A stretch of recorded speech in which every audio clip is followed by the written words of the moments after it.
PlayStation 4.5, PlayStation Neo, PlayStation 4K. These are all names that have been dropped recently in terms of Sony announcing a new piece of PlayStation 4 hardware capable of running games at 4K resolution. So here's everything you need to know about this damn thing. First off, the chances of this happening is becoming more and more likely, with multiple sources coming out reporting the rumor as real. Even some of the Sony executives hinting that an upgraded system, although not confirmed yet, would be a great idea, especially with PlayStation VR coming out soon. The original rumor suggested that this new PlayStation 4 hardware would be able to run games at 4K resolution at least 30 frames per second. It also mentioned that it would help out with PlayStation VR in terms of running games much better than the original PlayStation 4 hardware. Other reports followed soon after, stating that some games could possibly take advantage of the new hardware and run a better 1080p version of already released games. Now, in recent weeks, the name PlayStation Neo dropped. This is the supposed codename of the new PlayStation 4, and it makes sense because the original rumor suggested it was being made for PlayStation VR, and if you don't remember, PlayStation VR was originally codenamed Project Morpheus. Morpheus and Neo, you can sort of connect the dots. Anyway, here are the concrete details that are most likely going to happen.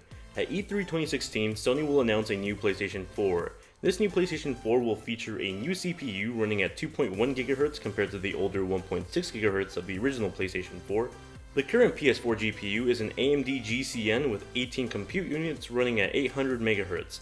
The new PlayStation 4 is set to double that with 36 compute units running at a much faster 911 MHz. RAM is also getting an upgrade, at least in terms of speed. The new PlayStation 4 will still have the same 8GB of GDDR5 memory, but running at a faster 218GB per second compared to the old 176GB per second. That's 24% faster than the original PlayStation 4. Now, AMD recently confirmed that a new set of custom chips are in development, with one of them coming out in the coming months.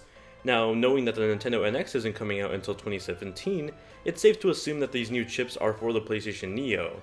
Now, while these new upgrades are definitely better, not all games will run in 4K resolution. Most likely, most games will get a significant frame rate bump with better looking assets that could be upscaled to 4K but not natively running in 4K. It's also pretty likely that Sony will be introducing a Blu-ray Ultra Disc player, which pretty much plays 4K Blu-rays. So for those of you with 4K TVs that don't have an Ultra Blu-ray player, here's a possible option. Now, how much is this thing going to cost? Well, rumors suggest that it's going to replace the current tier of the PlayStation 4, so most likely somewhere around $350 to $450, going alongside with that PlayStation VR headset, while the current model of the PlayStation 4 will most likely get a price drop of either $50 to $100. Now, when will you be able to pick one of these things up? Well, rumors state that games released after October 2016 will need to take advantage of the new hardware, so that suggests for a fall release sometime around late September or early October this year. If a game releases before October 2016, the developer has the option to go ahead and work on a patch that could then take advantage of the new hardware. It's actually rumored that the upcoming Horizon Zero Dawn by Guerrilla Games is being delayed because of this, although that's not yet confirmed because the hardware itself is yet to be confirmed. Now, what does this mean for the people like you and I, the 40 million people that already have a PlayStation 4? Well, nothing really. All the games coming out in the future will work on both PlayStation Neo and PlayStation 4. Sony really wants to emphasize that they're not letting people make exclusives for this thing.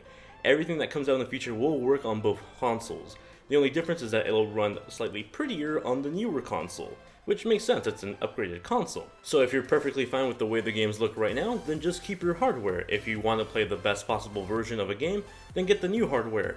And if you're somewhere in the middle trying to decide whether you should buy a PlayStation 4 now or wait for this Neo, wait for the Neo. Either way, you get a cheaper current model or a better version later. And that's pretty much everything we know about the PlayStation Neo so far. Most likely it'll be announced in June, and I'll be at E3 in June, so I'll be covering everything that gets announced about this damn thing, so subscribe to be notified whenever those videos come out later this year. I'm really curious, in the comments below let me know what you think about this hardware. If you have a PlayStation 4, are you upgrading? Do you not really care? Do you feel burned by Sony? For those of you wanting to get a PS4, are you going to buy one now, or are you going to hold off until June to see if this thing is real? Let me know in the comment section below. Also in the description are all my social network names and my gaming usernames, so if you want to follow me on Twitter or Facebook, or add me on PlayStation Network, Xbox, or Nintendo, feel free to do so. Thank you all very much for watching the video. A big like would be really appreciated if you did enjoy the video, and I'll catch you all in the next one. Later.